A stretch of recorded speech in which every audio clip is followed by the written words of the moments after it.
Okay, this is not exactly a spoiler, more of a warning of what's to come. But there's some graphic language in this episode, specifically during Donald Sterling's deposition. Now, I am just a reporter. I am not an actress, although I did take a class at UCLA Extension once. But when I got to those parts and had to read those lines, I wasn't sure I was going to be able to do it. Do I read it neutrally? Do I try to get into character like Sterling might have said it himself? My producer at the time, Raina Kelly, was a trained actress. And she was like, dude, just read it. Take yourself out of it and read the lines. She was watching me and everyone at the studio was watching me. And I was like, okay, whatever, let's just do it. So to this day, when people ask me what the weirdest part of making this series was, it's that. It's pretending to be Donald Sterling, talking about his sex life to a courtroom of people. Take a listen, and don't say I didn't warn you. Donald's father died. We go to the funeral, and as we're going in, I asked the guy, where's the Takowitz funeral? And Georgina, my wife, said, no, it's Sterling. I said, honey, no, it's Takowitz. She said, what are you talking about? I said, the T in Donald T. Sterling, his name had been Takowitz, and he changed it to Sterling. This is episode 3, Property.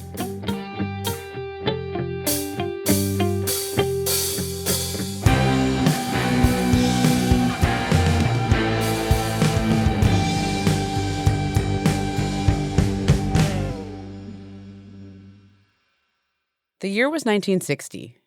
Donald and Shelly Tokowitz had been married for 4 years. Donald had finished law school, and they were moving their way up through better and better neighborhoods, inching closer to that Beverly Hills zip code that would mean they'd really made it. But that last name, Tokowitz, it was a problem for them. People thought, what kind of name is that? Who are you married to? What kind of person with that name? And it just was very hard to say and pronounce and to write. And he felt now that he's an attorney, he wants to have it easy where people will recognize the name and know the name. Donald needed to present to the world a name that would be worthy of the heights he intended to climb. Sterling. We went through tons of names, and that was one of the names that stuck. Sterling was more than just a new last name. It was an invention, a new identity created by a young couple in pursuit of big things. And why not? This was LA after all. A city full of dreamers trying to trade their ordinary life for something a little more fabulous. Donald Sterling was born during the Great Depression into a poor family. He grew up in one of Los Angeles' poorest neighborhoods, Boyle Heights. He was the son of Jewish immigrants. His father, Mickey, peddled junk and produce. As a young man, Donald would get up in the wee hours of the morning to go down to the market and help his father stock boxes. Donald met Shelly in their senior year of high school. He was Donald Tokowitz, and she was Shelly Stein.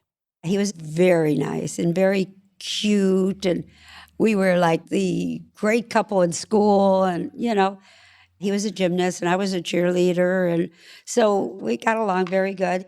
Shelly and Donald were students at Roosevelt High. Roosevelt High School had this kind of historic significance as being a melting pot high school, and this was an era of segregation, legal segregation in America. Bruce Phillips is a professor of sociology and Jewish communal studies. His family is from Boyle Heights. Here was a high school that brought together all these different kinds of kids. Dave Galfond also grew up in Boyle Heights and went to school with Donald Sterling. As time went on, it became more and more mixed. By the time I got into high school, it was Jewish people, Black people, Italian people, Asian people, Russian people, a real United Nations. Growing up in Boyle Heights, a kid like Donald would come to understand just how important location was on the trajectory of a person's life. In LA at that time, the city was largely divided by the Los Angeles River. East side, mixed and poor. West side, white and wealthy. We would go out to the west side for dances and whatnot when we got older and saw how those folks dressed and the cars they drove. So we were aware that we were on a different society level. The houses were bigger, nicer, the cleaner streets, the trees and all that. Much nicer than Boyle Heights. Donald knew that there was more out there, more than getting up in the middle of the night to peddle fruit and hardly make enough money to scrape by. He'd seen it. He just had to get out of Boyle Heights. But that was easier said than done, especially during a time when housing discrimination was a policy of the federal government. And in the eyes of many, including housing laws, Jews weren't seen as white. But Jews could pass for white, especially if they dropped the dead giveaway of the Berg or the Stein or the Witts from their last names. Jews could get around some of the housing covenants just by changing their names, and they could pass and buy a house. And that's what Donald and Shelly Tokowitz did. After they graduated from Roosevelt High in 1952, Shelly went to work to help put Donald through college. They married and he became a lawyer, and they ditched that obviously Jewish name and became the Sterlings. It sounds like the beginning of a classic American rags to riches story, which is a story Sterling could have and probably should have been proud of. Instead, all Donald wanted to do was bury it. Don never talked about his upbringing. Because he does not want to be seen as ever having been poor. Michael Selzman and his younger sister Marlene got to know the Sterlings in a way few others would. They met in the early 60s when Donald and Shelly moved into their first Beverly Hills apartment. Their downstairs neighbors, teenage Marlene Selzman and her mother Rosie. We were neighbors, and he was a workaholic, and he would work at the office till 2 o'clock in the morning, and Shelly was home, alone, bored. So my mother, who was like Mother Earth, took her in. She ate dinner at our house every night. The Selzmans became like family to the Sterlings. We were like the Gabors. People would say, "Oh, you're sisters." Yeah. And we'd have to explain that we weren't sisters. We looked alike, we talked alike, we thought alike, we acted, but we're not physically related. Living in such close quarters in an apartment building, Marlene Selzman sometimes learned more about her neighbors than she wanted to, especially when the young lawyer would come home late from work, smelling of some other woman's perfume, and pick a fight. I could hear every single word, which I really didn't want to because I was trying to concentrate on my homework. And he said, "Look, it's my way or the highway. This is who I am. That's who you married." The life Donald and Shelly were building together wasn't perfect, but they were committed to it. There was a certain type of power and privilege that Donald yearned for, the kind that comes with money, real money. Sure, being a lawyer was a good way to make a buck, but you're still working for somebody else. Real money comes from owning things. So Donald used the money from his law business to start buying up properties in Beverly Hills. And then together, he and Shelly built an empire. The concrete canyons along Wilshire Corridor in Beverly Hills would not look the same without the presence of numerous high-rise apartment buildings owned by billionaire Donald T. Sterling. Donald and Shelly came to own so much of Wilshire Boulevard. People started calling it the Sterling Corridor. He was a trash heap guy. Roy Firestone. He was a guy who could find something from nothing and make money out of it. That was his calling card. You know, I'm going to use the term slumlord. He was impossible to miss. His name was on half of Beverly Hills. Sterling liked putting his name on everything, preferably in big gold letters. Sterling Plaza, Sterling Ambassador Tower, Sterling International Towers. When you look at Donald Sterling, you have a tendency to want to compare him to Donald Trump West. Sterling loved that comparison. In fact, he invited it. He wanted everyone to think of him as rich, powerful, and dashing. So in 1989, he hired his longtime friend, Michael Selzman, to help him spread that message. I got him on the cover of California magazine as the man who would be Trump on the West Coast. There it is, California magazine, July 1989. The man who would be Trump in big white letters. Next to a picture of Donald in a white Fila jumpsuit, unzipped down to his belly button, one arm raised to the sky, the other holding a plastic Clippers mug. It was a mix of triumphant and tacky, much like his buildings. you can spot a Sterling building pretty easily. They're the big, boxy, no-personality apartment buildings in the nicer neighborhoods of LA. Sometimes a stucco facade, always painted a shade of pale yellow or pale beige, with white trim. He always bought buildings in which there were 40 or more apartments that had a pool, and he coined the phrase ultra-luxurious. He gave them names like Wilshire Manhattan Towers or Santa Monica Emperor. With 162 properties, they've long since run out of variations with the name Sterling. He would buy a building that women had raised their children in and were married and lost their husbands, and he'd buy the building and triple the rent, forcing them out. And I say, Don, how can you do this to these little old ladies? They've lived their whole lives in this apartment. Now they can't afford it. Let the kids pay for it. Let them move to Fairfax. I don't care. It's my building now. I'm going to do what I want. I said, I don't understand how you can do that. It just breaks my heart that you would do that. Why do you think there is rent control in Los Angeles? Because of the Sterlings. Exactly. And it's true. In 1986, Beverly Hills had to pass a rent control ordinance because Donald and Shelly would buy a building, slap a new coat of paint on it, and hike the rent. But it didn't stop there, or in Beverly Hills. Donald and Shelly's real estate empire kept growing, and they found themselves buying up properties 6 miles down the road, along what is known as the Mid-Wilshire Corridor, in a neighborhood known as Koreatown. A lot of developers saw Koreatown as the investment opportunity that it came to be. Chancellor Al-Mansour is the executive director of the Housing Rights Center. Koreatown was no Beverly Hills. In fact, it was pretty much the opposite. A neighborhood that had been in decline for decades, that was still recovering from the Rodney King riots in 1992, and that was populated by a mix of ethnic groups, mostly Latino, African American, and Korean. But Koreatown was in a great location. This area is very highly desirable if you live and work in Los Angeles, this Mid-Wilshire corridor. Location, location, location. So Donald and Shelly seized on the opportunity to buy into it cheap. And then they set to work trying to get the best return on their investment by supporting the Korean residents and trying to force everyone else out.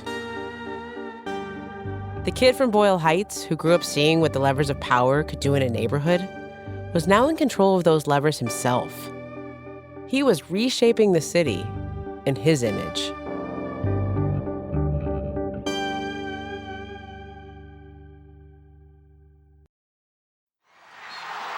It's clear Donald Sterling has no trouble having African-American basketball players on his Clippers team.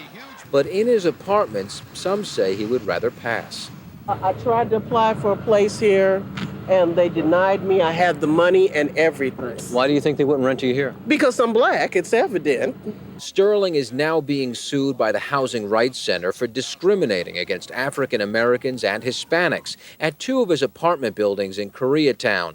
The suit alleges apartment management is ignoring their needs and treating them unfairly. In February 2003, the Housing Rights Center filed a discrimination suit against Sterling on behalf of 6 tenants. The lawsuit claims Sterling had said that he only intended to rent to Koreans because, quote, they will take whatever conditions I give them and still pay the rent. And that he also told his employees that, quote, black people smell and attract vermin, and, quote, Hispanics just smoke and hang around the building. We're now on the record. This is the videotape deposition of Donald T. Sterling, Volume 5. This matter is now pending in the Superior Court of the State of California for the County of Los Angeles, the Central District.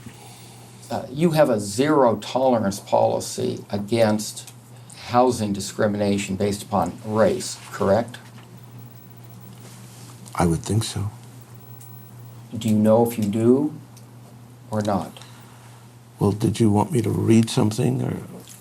As the owner of the company, do you know if Beverly Hills Properties has a zero tolerance for housing discrimination based upon race? My lawyers told me we do. In our handbook. Is that what you mean? As the Sterlings snatched up properties in Koreatown, their first order of business had been getting the old tenants out, the Black and Latino people who had been living there. One African-American woman who lived in one of the properties said that she had always been welcomed by the front door person who would always open the front door when she walked to the front door to open it for her. Well, as soon as management changed, not only did the new door person not open the door for her, she was asked to show her identification upon entering her own residence. And we heard that from other Black tenants as well, that they were basically intimidated and harassed when they tried to enter their own building. Do you agree that it would be improper for you to suggest to a property supervisor that they not rent to African Americans? It would not be proper for me to ask anyone to murder anybody or to kill anyone or to violate any law whatsoever. Let me ask the question again. Do you believe that it would be improper for you to suggest to a property supervisor that you would prefer that they didn't rent to African Americans? Do I think it would be proper or improper? Do you believe it would be improper for you to tell a property supervisor that you would prefer that they didn't rent to African Americans? Yes, that would be improper. Donald Sterling had been a successful real estate baron for 3 decades. He had a reputation for hard-nosed tactics, but this was, for many, the first time they got a glimpse of just how he operated and thought about the people he was renting to. The lawsuit also included a video, shot by one of the tenants, showing Shelly Sterling entering his apartment building, claiming to be from the health department. Did you take a picture of this, too? And you say you're Miss Shelby from the health department? Yes, sir. Okay. The Sterlings and the managers, many of whom were Korean, were knocking on doors, going up and down hallways, allegedly telling tenants that they were just there to do a little inspection of their units to find out what the condition of the units were so that if a repair was needed, they would know about it. But tenants were suspicious that these supposed inspections were a pretext for something else, that the Sterlings were looking for evidence to evict them. Shelly Sterling still contends she did nothing wrong, that she was doing what she normally did with the apartments, trying to upgrade them and maintain the properties. She still remembers the tenant who filmed her. He said to me, "Are you Miss Shelby from the health department?" I was so scared of this man. So I didn't even hear pretty much what he said because he had a big, huge dog. And he opened his door and I was scared. But I said, yes, whatever. And he was a hoarder. I mean, it was bad. And we had to get rid of him because the inspector had gone in and he put a jacuzzi there. And it was illegally wired. So I had to cite him. And so that's why he was really upset with me. Now, when it came out later, that story didn't make you look good, right? None of them did. The Sterlings settled with the Housing Rights Center in 2005, without admitting any wrongdoing. For most of the families, I think they would say it was a favorable settlement agreement, but we did agree to a confidentiality clause, so I can't disclose what ultimately happened with that lawsuit other than it was dismissed and the case was settled. The terms of that settlement are confidential, but the amount isn't. The Sterlings paid almost $5 million in attorney fees on behalf of the plaintiffs. But it wasn't just housing discrimination that was getting Donald Sterling in legal trouble. Back on the record, this is the beginning of Disc 2 of Volume 5 and the continuing deposition of Donald T. Sterling. His behavior towards women was about to catch up with him as well. Have you engaged in sexual activity at your office? No. Sterling had been enjoying the company of women who were not his wife for a very long time. That was no secret. Right after he bought the Clippers, he was bold enough to make his ex-model girlfriend the assistant general manager. But in the 90s and early 2000s, some of his wandering eyes and hands and general horribleness with women started landing him in hot water. 2 separate female employees sued him for sexual harassment. He settled with the first and won his case in court against the second.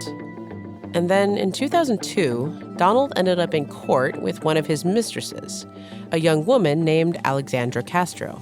He first denied ever even knowing the woman. Later, he testified that he barely knew her. Later, he testified she was a prostitute, and he had sex with her in the office, sex with her all over Europe, sex with her Your all Honor, that over is the so place. untrue. That is such a lie. Donald and Shelly first met Alexandra Castro in 1999 at a birthday party for Raiders owner Al Davis, the man who had given Sterling the blueprint for moving the Clippers to Los Angeles. Shortly after that party, Sterling and Castro entered into a relationship. Donald was 65 years old. Castro was 27. The girl was providing sex for money. She was exciting. It was exciting, I have to tell you. And it was good. And it was delicious. And it was the best of the best. And maybe I morally did something wrong. But I did it. Doug Bagby was Castro's attorney. He was trying to embarrass Ms. Castro and make her feel very uncomfortable about being in a lawsuit with him because she did attend the deposition of Mr. Sterling, and she was sitting there, and he was making some highly defamatory, derogatory remarks about her during the deposition. Donald's deposition was truly grotesque. Well, I fool around sometimes, I do, he admitted. When a girl seduces me and tells me all of these hot stories and dirty things, and tells me how much she wants to suck on me and take my shoes off, and licks my feet and touches me. When I'm in a limousine, she takes off all her clothes. And the limo driver says, "What's going on?" And she starts sucking me on the way to Mr. Kuhn's house. And I thank her. I thank her for making me feel so good. Castro's attorney, Doug Bagby, had to interrupt him. "Sir, the question was, is this your handwriting?" Everything about the situation was as strange and uncomfortable as Donald Sterling using the word suck over and over again. This hadn't been your run-of-the-mill rich old guy and mistress arrangement. Castro drove Donald around. She cooked for him. She scheduled appointments for him. She got the weekend papers for him. Sterling asked her to bathe him, dress him, to brush his hair, to pick out his clothes. She claims that if she didn't put his socks on the right way, he would make her take them off and try again. It sounds a lot like the way that Vis Diviano described her relationship with Donald Sterling a decade later. I'm Mr. Sterling's right-hand arm, man. I'm Mr. Sterling everything. I'm his confidant, his best friend, his silly rabbit. Also like V, it was a piece of property that Donald had purchased for his mistress that landed them in court.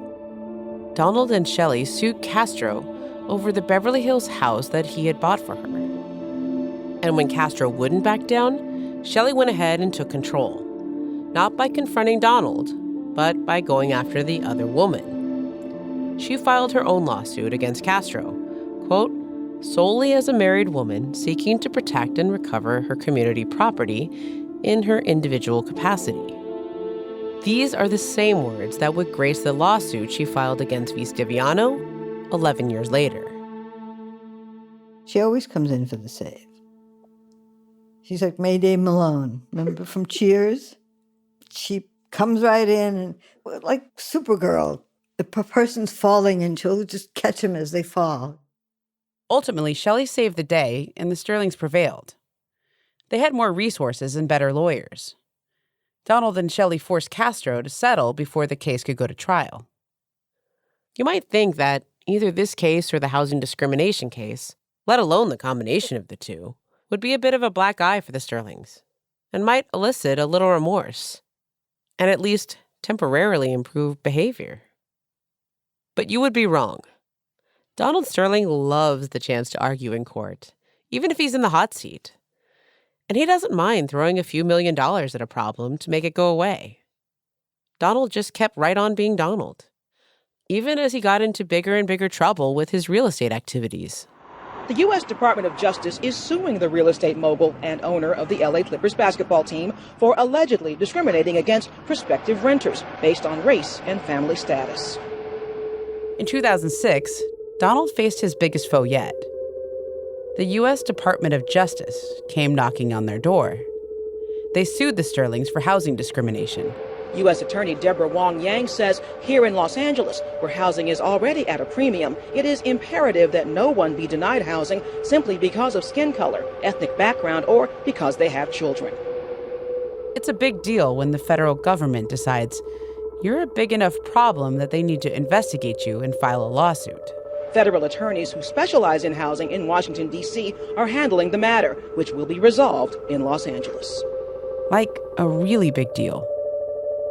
So big, in fact, one might wonder, what did the NBA think about all this? Turns out, not much. No one was even talking about it. Todd Boyd is a professor at USC. He writes about the intersection of American popular culture, race, and sports. At the time, the NBA was dealing with lots of questions about race. This was a moment when Black players and Black culture were coming to the forefront of the league. This is this period of time when you could visibly see the impact of hip-hop culture on basketball. The owners, who all happened to be white, felt threatened. So they enacted rules to try to mute the impact of hip-hop culture and reassert control. No incident accelerated this reaction more than 2004's Malice at the Palace. It was one of the ugliest moments in NBA history, when a brawl between the Pistons and the Pacers spread into the stands, with players and fans throwing punches and beer at one another. Today, the NBA Players Union is expected to appeal mass suspensions handed down after a brawl in Michigan during a game between the Pacers and the Pistons. It was one of the most violent clashes between players and fans in U.S. sports history. Most of the players involved were Black, and most of the fans involved were white. Nothing about it looked good for the NBA, and so the NBA came down hard on the players. There's been this long history of the Black athlete being represented as out of control, as potentially criminal in some cases. And if not criminal, certainly doing all sorts of things that people would consider inappropriate. In October 2005, the NBA became the first sports league to institute a dress code for its players. Players must dress in business casual attire during any team or league business, so expect to see sport jackets and slacks rather than throwback jerseys and T-shirts. They don't want their players looking like rappers. They want them looking like the people that are buying tickets. That's what's behind this. That's why they're implementing it. But while the league was so concerned about policing the behavior of its players, no one was batting an eyelash about Donald Sterling when the Justice Department came after him in 2006. If an NBA player, got a parking ticket, somebody's going to write a story about it. But an NBA owner can be guilty of something as egregious as housing discrimination, and it's like, whatever. It's that way in no small part because the owners don't answer to the league. The league answers to the owners. The commissioner literally works for them. Of course they wouldn't be held to the same level of scrutiny. But this was the time where the league should have dealt with Donald Sterling. All the signs were there, but they didn't. And if they had thought of it, that moment vanished when they also became implicated. In 2008, Donald Sterling fired his longtime general manager, Elgin Baylor. The club said that Baylor resigned, while the 74-year-old Hall of Famer is suggesting it is more acrimonious than that. His departure from the payroll of owner Donald Sterling punctuates one of the strangest tenures of any sporting executive. Elgin, a Hall of Fame basketball player for the Lakers, had been dealing with Donald's complete lack of competence as an owner for decades. It was like working with one hand tied behind my back. Imagine how many years Elgin Baylor put up with that crap. Roy Firestone. And, he needed the gig. He needed the gig. The way Elgin Baylor was treated was the most disgraceful thing I'd ever seen in sports for an executive. Elgin had watched Donald squander deals, players, opportunities. And as a Black general manager trying to advocate for mostly Black players, he'd had to endure the worst of Donald and how he saw the world. Elgin Baylor famously said of Sterling that he wanted the Clippers to be comprised and composed of poor Black guys from the South and the white head coach, the plantation owner. When Donald forced Elgin out, he sued. Donald, the Clippers, Andy Roser, and the NBA. At a news conference this week, Baylor, who was seeking unspecified money, said that Sterling had a plantation mentality. Elgin's suit claimed the NBA had known all along about Donald, that they'd received the financials of every team in the league, and that they knew full well that Donald Sterling had underpaid Elgin, both in respect to what other GMs made, but also in respect to what he paid the white executives on the Clippers' payroll. It is offensive that Elgin Baylor would have been paid a salary which, based on comparable salaries of NBA general managers, is a disgrace. Elgin didn't win in court.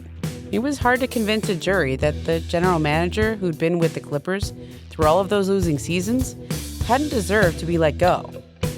But in protecting itself against claims of discrimination by one of their owners, the NBA had effectively cast their lot with Sterling.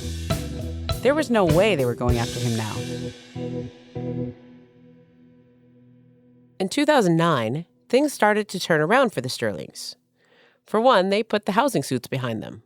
They settled with the Department of Justice. That case resulted in a record $2.7 million settlement in 2009. The Sterlings agreed to correct discriminatory practices, but once again did not admit any guilt. All told, the Sterlings paid at least $8 million to settle their housing discrimination cases. $8 million was pocket change to them. And Donald Sterling didn't get so much as a single-game suspension for any of it. Instead, it felt like in some perverse way, the universe was rewarding Donald Sterling. With the first pick in the 2009 NBA Draft, the Los Angeles Clippers select Blake Griffin. In spite of all his misdeeds, his team was getting the most anticipated draft pick in years. Hugs, kisses, a lot of love around. As expected, Blake Griffin, the all-galaxy, all-everything forward from the University of Oklahoma, goes number one. Fourth straight year. From 1981 to 2009, the Clippers had 36 first-round draft picks. Almost all of them didn't pan out. But Blake Griffin was different. In the 6'10" power forward from Oklahoma, Donald Sterling had finally drafted a star. A player whose name everyone would know, whose slam dunks everyone would talk about, and a player that every other owner would envy. My name's Blake Griffin. I played for the Los Angeles Clippers from 2009 to 2018. This is the debut for the Clippers. The Blazers won. And on cue, Griffin with his first NBA basket on the line. It didn't take long for Blake to realize exactly whose team he had landed on. There were rumblings about Donald Sterling at the time. You could look up the lawsuits online. I remember one of the first things my mom said to me was, well, I researched your owner, and it seems like he's had some trouble, some incidents with lawsuits and racial profiling and stuff like that. And I kind of just said to her at the time, yeah, it's kind of a known thing within the NBA. So Blake put his head down and did what he'd always wanted to do: play basketball. Griffin flying in to keep it alive and continues to be aggressive and impressive. Absolutely. On the court, Blake made an immediate impact. So Blake Griffin in the last 90 seconds has given you everything that Clipper fans have hoped they would see. Off the court, he signed big endorsements with major car and shoe companies, and even entered the cultural zeitgeist, something that was very un-Clipper-like. We're back. My next guest is a member of the Los Angeles Clippers who was just named the NBA Rookie of the Year. At last, Donald Sterling had his Magic Johnson. Except Donald and Blake were never going to have what Jerry Buss and Magic had. That relationship was built on trust and respect. It was a friendship and a partnership. Donald treated Blake like a prized possession, a trophy.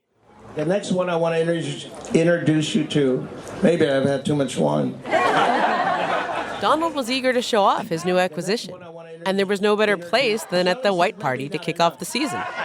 One of the finest athletes I've ever met. I want him to say a few words. The one and only, number one choice in America, Blake Griffin. Sorry. Thank you guys. We just want to say, we're excited as a team, and we can't wait to get started.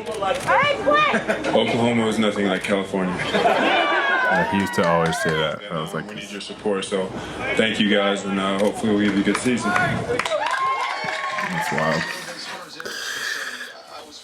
So when you see that, when you see yourself being put in that situation, what were you feeling when he made you do that?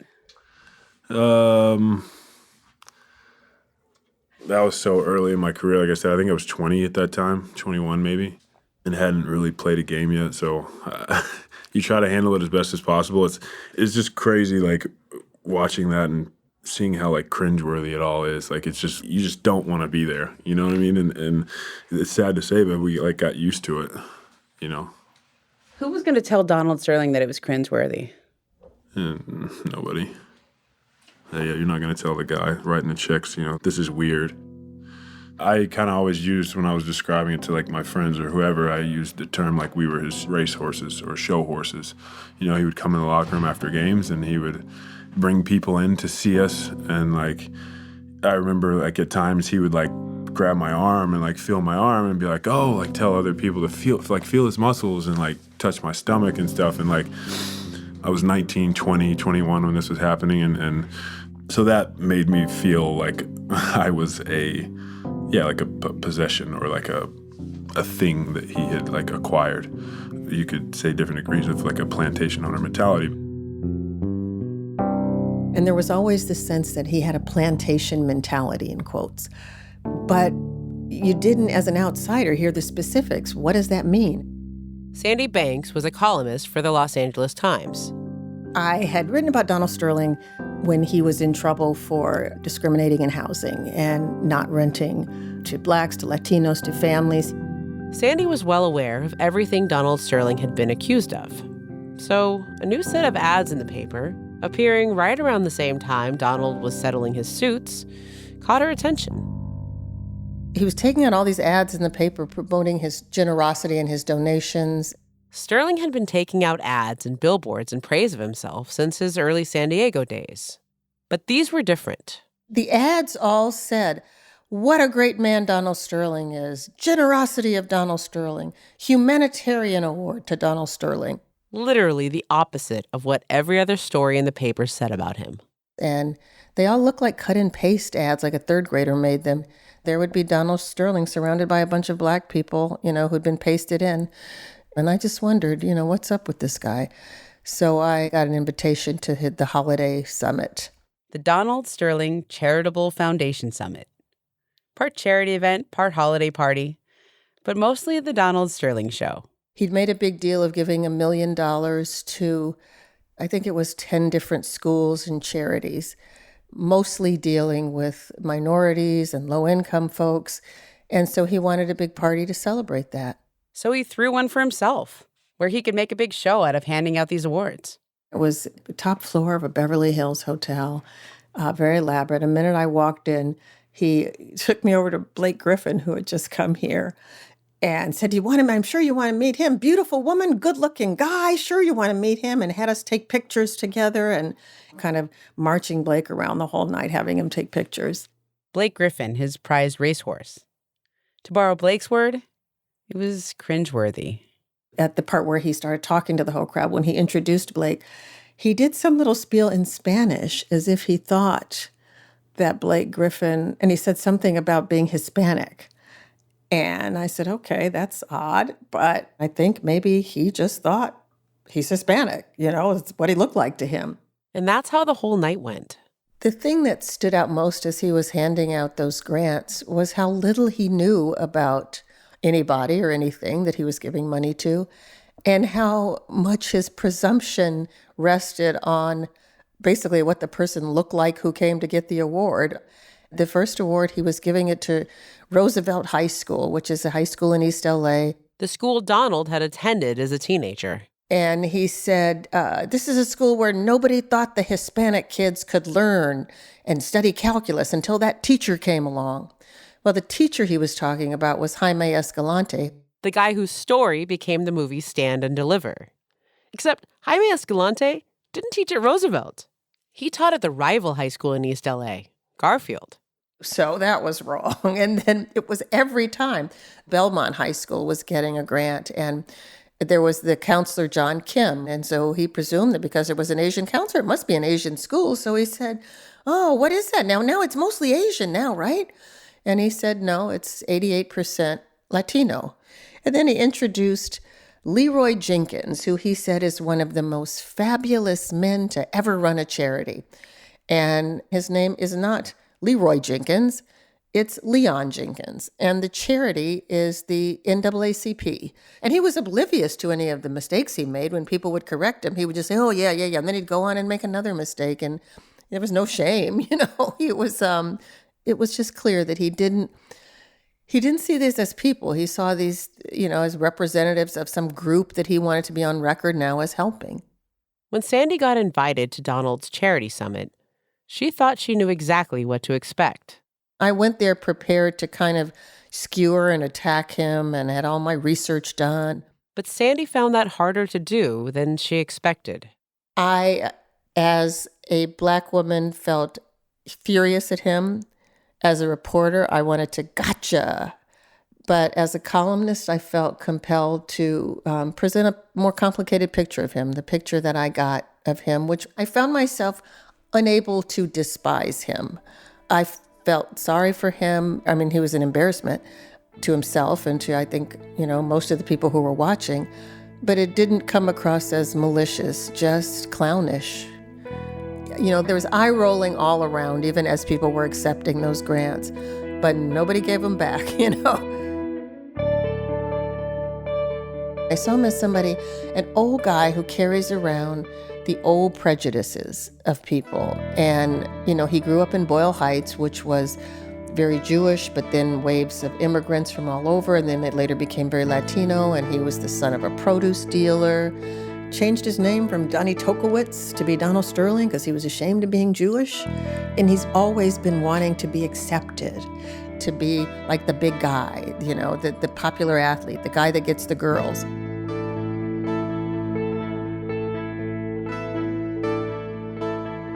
Sandy Banks saw Sterling for who he was, a man unable to stop himself from making tasteless jokes and impolitic comments, but also a man who couldn't escape his upbringing, and a man still desperately trying to get to the top. The Clippers were also trying desperately to get to the top. It's a long slog coming from the bottom, having been there for decades. But for the first time, the team was actually making moves to get there. They were building.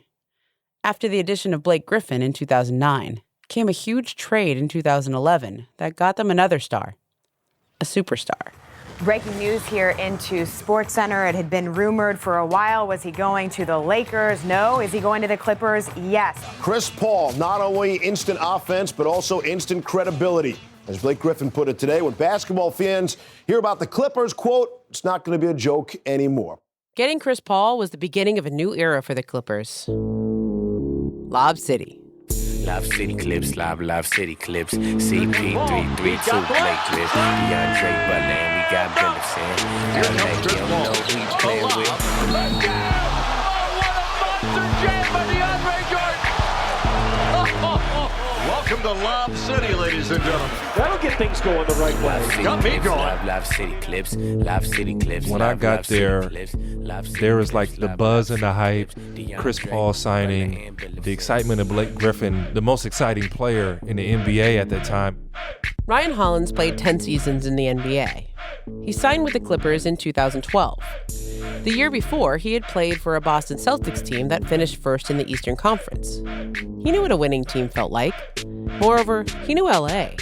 He grew up in Pasadena and played college ball at UCLA. His entire LA basketball world was built around the Lakers being kings and the Clippers being a joke. But now we were so good that we had created that energy that made like the Laker fans jealous. Like, you guys had so many good years, and right now the Clippers are running the NBA.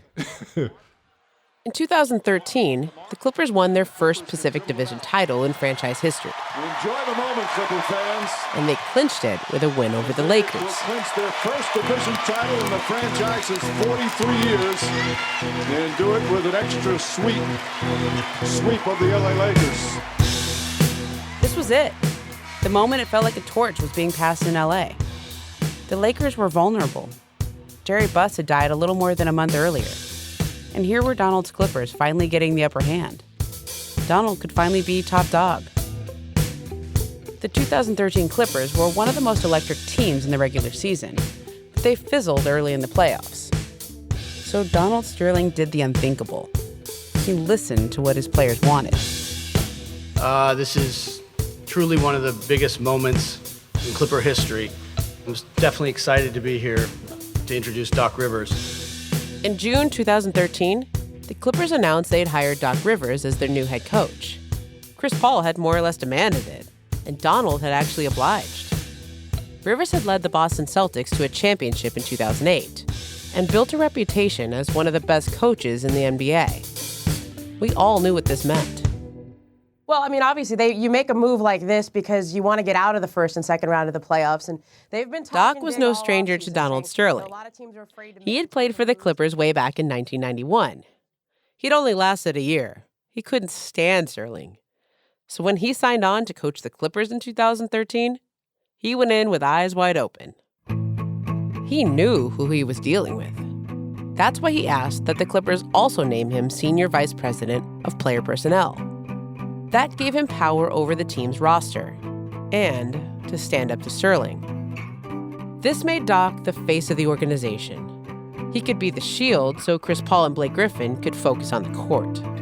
With Doc Rivers' arrival and a championship ring on his finger, some see the Clippers as immediate title contenders.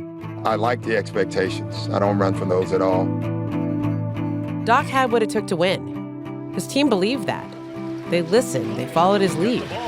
Rangers for three.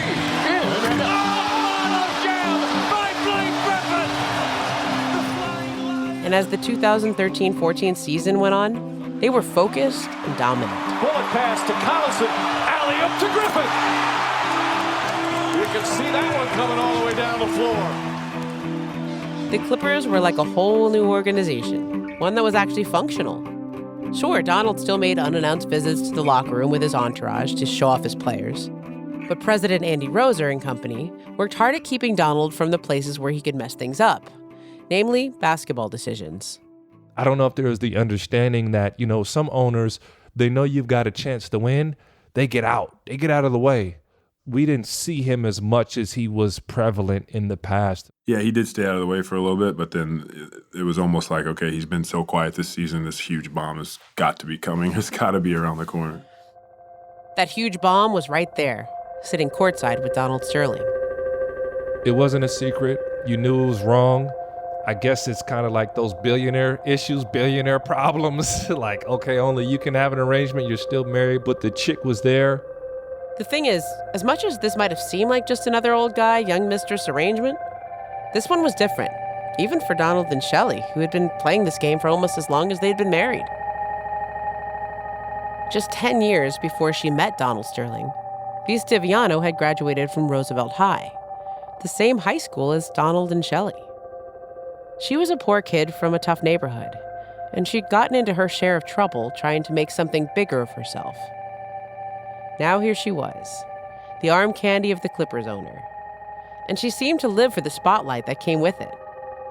She asserted herself in the Clippers world in a way that felt more wife than mistress. I mean, she would pop into the family room. She would pop in, she was very evident. And Shelly Sterling noticed. She was paying excruciating attention to V's behavior because this was the most pressing threat she had ever faced in almost 60 years of marriage. This woman had managed to drive a wedge between her and her husband, and she was threatening to take over. In the spring of 2014, as the Clippers were having the best season of their lives, Donald and Shelly Sterling were at an all-time low. The bomb was ticking.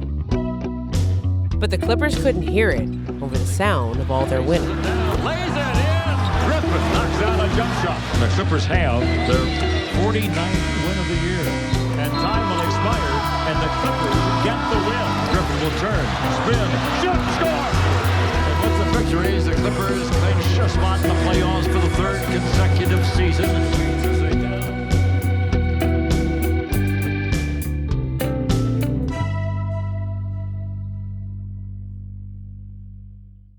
Coming up on the next episode of The Sterling Affairs.